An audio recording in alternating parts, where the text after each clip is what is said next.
મારે બીજું કાંઈ કહેવાનું નથી થતું એના માટે, કેમ કે જે નવનીતની માંગણી મુજબ એને ક્યાંક ને ક્યાંક એવું લાગતું હતું કે એના પર અન્યાય થઈ રહ્યો છે, એટલે એ અન્યાયની બાબતે એને એવું લાગ્યું કે મારા પર અન્યાય તપાસ યોગ્ય નથી થતી, તો એમાં બધાએ સહયોગ આપ્યો અને બધા તપાસ જે એસઆઈટી કરી એટલે એસઆઈટી નો અમે આભાર માનીએ.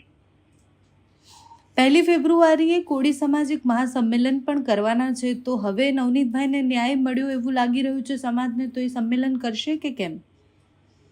ના, હવે તો સમાજે આ નવનીતભાઈ ન્યાય મળી ગયો તો આનો તો મને સવાલ રહેતો નથી મારી દ્રષ્ટિએ.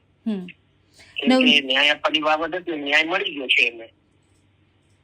નવનીતભાઈનું એવું પણ કહેવું છે કે હજુ બીજા 2-3 લોકોના નામ એમણે એસઆઈટીમાં આપ્યા છે અને જ્યાં સુધી એ લોકોની ધરપકડ કે એમની સામે કાર્યવાહી નહીં થાય ત્યાં સુધી લડતા રહીશું.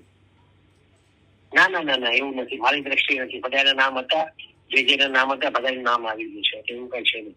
આમાં તમે સમાજની જીત માનો છો, જે રીતના સમાજ લડ્યો?